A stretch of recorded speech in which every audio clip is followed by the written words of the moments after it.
ನಮಸ್ಕಾರ ಸ್ನೇಹಿತರೆ, 5 minutes English YouTube ಚಾನಲ್ನ 71ನೇ ಕ್ಲಾಸಿಗೆ ಸ್ವಾಗತ. ನಾನು ಗಣೇಶ್ ನಾಯಕ್. ಇವತ್ತಿನ ದಿನ ನಾವು I have to, he has to, I had to, he had to ಈ ಥರ ಹ್ಯಾವ್ ಮತ್ತು ಹ್ಯಾಡೊಂದಿಗೆ ಟು ಅನ್ನೋ ಪ್ರಿಪೋಸಿಷನ್ ಬಂದಾಗ ಯಾವ ಥರ ವಾಕ್ಯ ರೆಡಿ ಮಾಡ್ತಾರೆ, ಅದಕ್ಕೆ ಏನು ಅರ್ಥ, ಇದ್ರ ಬಗ್ಗೆ ತಿಳ್ಕೊಳ್ಳೋಣ. ಹಿಂದಿನ ಕ್ಲಾಸಲ್ಲಿ ನಾವು ನೀಡ್ ಅಂದರೆ ಅವಶ್ಯಕತೆ ಇದೆ, ನೀಡ್ ನಾಟ್ ಅಂದರೆ ಅವಶ್ಯಕತೆ ಇಲ್ಲ, ಈ ಥರ ವಾಕ್ಯಗಳನ್ನು ತಿಳ್ಕೊಂಡ್ವಿ. ಅದೇ ಥರ ಇದು ಕೂಡ ನಮ್ಮ ಅವಶ್ಯಕತೆ ಮತ್ತು ಅಗತ್ಯತೆಯನ್ನು ಹೇಳುತ್ತೆ. ಉದಾಹರಣೆ ನೋಡಿ, ಸಪೋಸ್ ನಿಮಗೆ ಹಲ್ಲು ನೋವು ಸ್ಟಾರ್ಟ್ ಆಗಿದೆ. ಆ ಟೈಮಲ್ಲಿ ನೀವು ಡೆಂಟಿಸ್ಟ್ ಹತ್ರ ಹೋಗಬೇಕು. ಇದನ್ನು ನೀವು ಹೇಳುವಾಗ ನನಗೆ ದಂತ ವೈದ್ಯರ ಹತ್ರ ಹೋಗೋ ಅವಶ್ಯಕತೆ ಇದೆ ಅಂತ ಹೇಳ್ತೀರಿ. ಇಂಥ ಸಂದರ್ಭದಲ್ಲಿ ಹ್ಯಾವ್ ಟು ಅನ್ನು ಬಳಸ್ತಾರೆ. ಹ್ಯಾವ್ ಟು ಪ್ಲಸ್ ವರ್ಬನ್ನು ಬಳಸ್ತಾರೆ. I have to go to dentist, ನಾನು ದಂತ ವೈದ್ಯರ ಹತ್ರ ಹೋಗಬೇಕು ಅಂದರೆ ಹೋಗಬೇಕಾಗಿದೆ ಅನ್ನೋ ಅರ್ಥ. ಮತ್ತೊಂದು ಉದಾಹರಣೆ ಹೇಳ್ತೀನಿ. ರವಿ ಅನ್ನೋ ಹುಡುಗನ ಮನೆಯಲ್ಲಿ ತರಕಾರಿ ಖಾಲಿಯಾಗಿದೆ. ಅವನನ್ನು ತರಲಿಕ್ಕೆ ಪೇಟೆಗೆ ಹೋಗಬೇಕು. ಆವಾಗ ಅವನು ಹೇಳುವಾಗ Ravi has to go to market, ಅಂದರೆ ರವಿ ಪೇಟೆಗೆ ಹೋಗಬೇಕಾಗಿದೆ. ಯಾಕೆ? ತರಕಾರಿ ಕೊಂಡ್ಕೊಳ್ಳಿಕ್ಕೆ. ಅಂದರೆ ನಾನು ಮಾಡಬೇಕು, ಇದರ ಅವಶ್ಯಕತೆ ಇದೆ, ಈ ಥರ ನಮ್ಮ ಭಾವನೆಗಳನ್ನು ವ್ಯಕ್ತ ಮಾಡಲಿಕ್ಕೆ ನಾವು ಹ್ಯಾವ್ ಟು ಅನ್ನು ಉಪಯೋಗಿಸ್ತೀವಿ. ಹೀಗೆ ಮಾಡಬೇಕಾಗಿ ಬಂತು, ಹೀಗೆ ಮಾಡೋದು ಅವಶ್ಯಕತೆವಾಯಿತು ಅಂತ ಹೇಳಲಿಕ್ಕೆ, ಅಂದರೆ ನಡೆದು ಹೋದದ್ದನ್ನು ಕುರಿತು ಹೇಳುವಾಗ ನಾವು ಹ್ಯಾಡ್ ಟು ಅನ್ನು ಉಪಯೋಗಿಸ್ತೀವಿ. ಮುಂದೆ ನಾನು ವಿಸ್ತಾರವಾಗಿ ಇದ್ರ ಬಗ್ಗೆ ಹೇಳ್ತಾ ಹೋಗ್ತೇನೆ, ಹ್ಯಾವ್ ಟು ಹ್ಯಾಡ್ ಟು ಎಲ್ಲೆಲ್ಲಿ ಯೂಸ್ ಮಾಡ್ತಾರಂತ. ಇಲ್ಲಿ ನೋಡಿ, subject I, we, you, they ಆಗಿದ್ದರೆ ಹ್ಯಾವನ್ನು ಸೇರಿಸಿ ಟು ಪ್ಲಸ್ ವರ್ಬನ್ನು ಸೇರಿಸಬೇಕು. ಸಬ್ಜೆಕ್ಟು ಸಿಂಗ್ಯುಲರ್ ಆಗಿದ್ದು ಹಿ, ಶಿ, ಇಟ್ ಆಗಿದ್ದರೆ ಹ್ಯಾಸ್ ಸೇರಿಸಿ ಟು ಜೊತೆಗೆ ವರ್ಬನ್ನು ಬರಿಬೇಕು. ಐ ಹ್ಯಾವ್ ಟು ಗೋ, ನಾನು ಹೋಗಬೇಕು. ವಿ ಹ್ಯಾವ್ ಟು ಗೋ, ನಾವು ಹೋಗಬೇಕು. ಯು ಹ್ಯಾವ್ ಟು ಗೋ, ನೀನು ಹೋಗಬೇಕು. ಯು ಹ್ಯಾವ್ ಟು ಗೋ, ನೀವು ಹೋಗಬೇಕು. ದೇ ಹ್ಯಾವ್ ಟು ಗೋ, ಅವರು ಹೋಗಬೇಕು. ಹಿ ಹ್ಯಾಸ್ ಟು ಗೋ, ಅವನು ಹೋಗಬೇಕು. ಶಿ ಹ್ಯಾಸ್ ಟು ಗೋ, ಅವಳು ಹೋಗಬೇಕು. ಇಟ್ ಹ್ಯಾಸ್ ಟು ಗೋ, ಇದು ಹೋಗಬೇಕು. ಕೃಷ್ಣ ಹ್ಯಾಸ್ ಟು ಗೋ, ಕೃಷ್ಣನು ಹೋಗಬೇಕು. I have to go to doctor, ನಾನು ಡಾಕ್ಟರ್ ಹತ್ರ ಹೋಗಬೇಕು. She has to go to doctor, ಅವಳು ಡಾಕ್ಟರ್ ಹತ್ರ ಹೋಗಬೇಕು. You have to go to doctor, ನೀನು ಡಾಕ್ಟರ್ ಹತ್ರ ಹೋಗಬೇಕು. ಉದಾಹರಣೆ ನೋಡಿ, I will be late for work tomorrow. I have to go to the dentist, ನಾನು ನಾಳೆ ಕೆಲಸಕ್ಕೆ ತಡವಾಗಿ ಹೋಗ್ತೇನೆ. ಯಾಕೆ?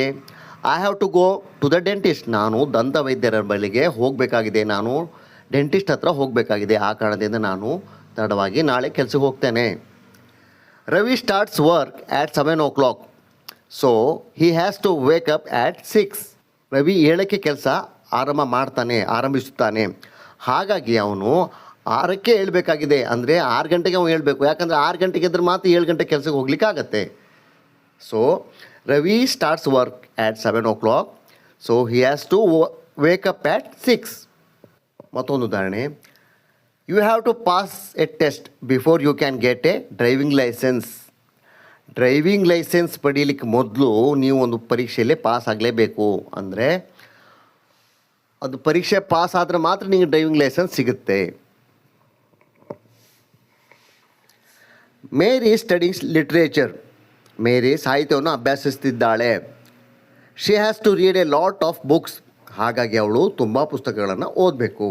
ಹೀಗೆ ಹ್ಯಾವ್ ಟು ಮತ್ತು ಹ್ಯಾಸ್ ಟು ಅನ್ನು ಬಳಸ್ತಾರೆ. ಆ ಕ್ರಿಯೆ ಮಾಡುವ ಅವಶ್ಯಕತೆ ಇಲ್ಲದಿದ್ದಾಗ ಹ್ಯಾವ್ ಟು ಹ್ಯಾಸ್ ಟು ಅನ್ನು ನೆಗೆಟಿವ್ ಆಗಿ ನಾವು don't have to, doesn't have to ಅನ್ನು ಉಪಯೋಗಿಸ್ತೀವಿ. I don't have to go, ನಾನು ಹೋಗಬೇಕಾಗಿಲ್ಲ. We don't have to go, ನಾವು ಹೋಗಬೇಕಾಗಿಲ್ಲ. She doesn't have to go, ಅವಳು ಹೋಗಬೇಕಾಗಿಲ್ಲ. Krishna doesn't have to go, ಕೃಷ್ಣನು ಹೋಗಬೇಕಾಗಿಲ್ಲ. She doesn't have to watch, ಅವಳು ನೋಡಬೇಕಾಗಿಲ್ಲ. Krishna doesn't have to learn, ಕೃಷ್ಣನು ಕಲಿಯಬೇಕಾಗಿಲ್ಲ. ಹೀಗೆ ನೆಗೆಟಿವ್ ವಾಕ್ಯ ಮಾಡುವಾಗ ಡೋಂಟ್ ಹ್ಯಾವ್ ಮತ್ತು ಡಸಂಟ್ ಹ್ಯಾವನ್ನು ಬಳಸ್ತೀವಿ. I am not working tomorrow, so I don't have to get up early. ನಾನು ನಾಳೆ ಕೆಲಸ ಮಾಡ್ತಾ ಇಲ್ಲ, ಹಾಗಾಗಿ ನಾನು ಬೆಳಿಗ್ಗೆ ಬೇಗ ಏಳಬೇಕಾಗಿಲ್ಲ. I don't have to get up early. Ravi doesn't have to work hard. He has got an easy job. Ravi ಪರಿಶ್ರಮ ಪಡಬೇಕಾಗಿಲ್ಲ, ಏಕೆಂದರೆ ಅವನು ಒಂದು ಸುಲಭವಾದ ಕೆಲಸ ಹೊಂದಿದ್ದಾನೆ. ಅವನ ಹತ್ರ ಒಂದು ಈಸಿ ಕೆಲಸ ಇದೆ, ಆ ಕಾರಣದಿಂದ ನಾವೇನು ಪರಿಶ್ರಮ ಪಡಬೇಕಾಗಿಲ್ಲ. He has got an easy job. ಇಲ್ಲಿ ನೋಡಿ, ಐ ಹ್ಯಾವ್ ಟು ಗೋ, ನಾನು ಹೋಗಬೇಕು. ಅದ್ರ negative, I don't have to go, ನಾನು ಹೋಗಬೇಕಾಗಿಲ್ಲ. ಅದನ್ನೇ ಪ್ರಶ್ನೆ ಮಾಡುವಾಗ ಡೂ ಅನ್ನು ಮೊದಲು ತರಬೇಕು. Do I have to go, ನಾನು ಹೋಗಬೇಕಾಗಿದೆಯಾ? Don't I have to go, interrogative negative. Don't I have to go, ನಾನು ಹೋಗಬೇಕಾಗಿಲ್ವೇ? ಉದಾಹರಣೆಗಳು, do I have to go to his house to help him, ನಾನು ಅವನಿಗೆ ಸಹಾಯ ಮಾಡಲು ಅವನ ಮನೆಗೆ ಹೋಗಬೇಕಾ? Do they have to go there again, ಅವರು ಮತ್ತೊಮ್ಮೆ ಅಲ್ಲಿಗೆ ಹೋಗಬೇಕಾ? Does Ravi have to work on Sundays, ರವಿ ಆದಿತ್ಯವಾರಗಳಲ್ಲೂ ಕೂಡ ಕೆಲಸ ಮಾಡಬೇಕಾ? ಪ್ರಶ್ನೆ ಇದು. Does Rani have to wait for me here only, ರಾಣಿಯು ನನಗಾಗಿ ಇಲ್ಲಿಯೇ ಎದುರು ನೋಡಬೇಕಾಗಿದೆ, ಈ ಥರ. Do they have to go there to sign in the register every day, ರಿಜಿಸ್ಟರ್ನಲ್ಲಿ ಸೈನ್ ಹಾಕಲು, ಅಂದರೆ ಸಹಿ ಹಾಕಲು ಅವ್ರು ದಿನ ಅಲ್ಲಿಗೆ ಹೋಗಬೇಕಾ? Does Raju have to go to the professor's house this Sunday, ಈ ಭಾನುವಾರ ರಾಜು ಪ್ರೊಫೆಸರ್ ಮನೆಗೆ ಹೋಗಬೇಕಾ? Does Rani have to wait for Raju here only, Rani ರಾಜುಗಾಗಿ ಇಲ್ಲೇ ಎದುರು ನೋಡಬೇಕಾಗಿದೆಯಾ?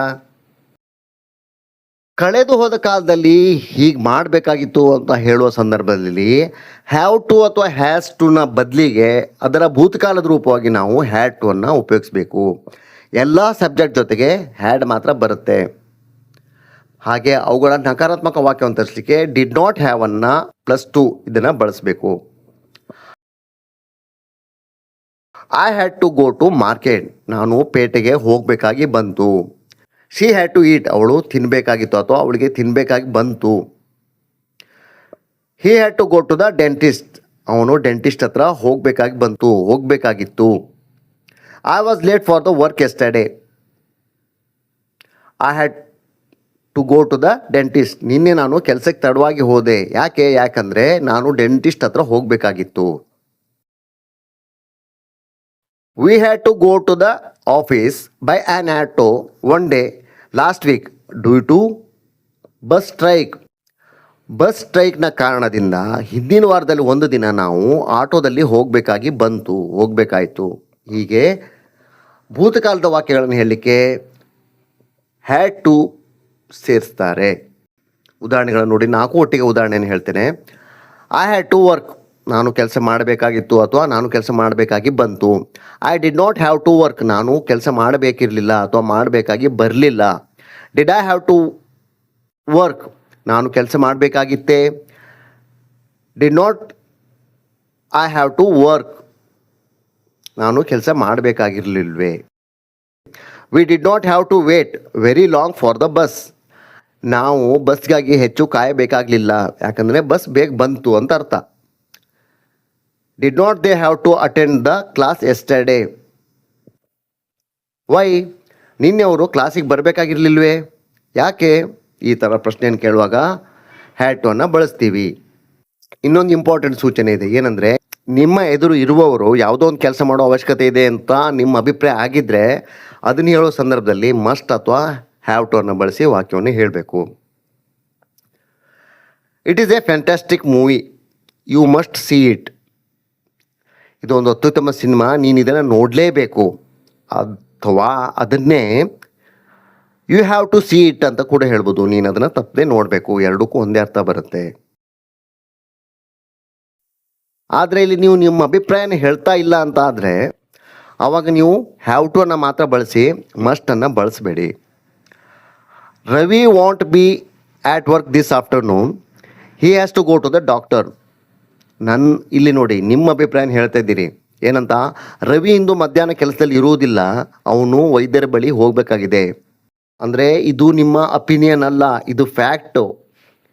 ಈ ಫ್ಯಾಕ್ಟನ್ನು ಹೇಳುವಾಗ ನಿಮ್ಮ ಅಭಿಪ್ರಾಯ ಹೇಳ್ತಾ ಇಲ್ಲ, ನೀವು ಫ್ಯಾಕ್ಟನ್ನು ಹೇಳ್ತಾ ಇದ್ದೀರಿ. ಆ ಕಾರಣದಿಂದ ನೀವು ಆವಾಗ ಹ್ಯಾವ್ ಟು ಅನ್ನು ಬಳಸಬೇಕು. In many countries men have to do military service, ತುಂಬ ದೇಶಗಳಲ್ಲಿ ಜನ ಮಿಲಿಟರಿ ಸೇವೆ ಸಲ್ಲಿಸಬೇಕು, ಅದು ಅಲ್ಲಿ ಕಡ್ಡಾಯ.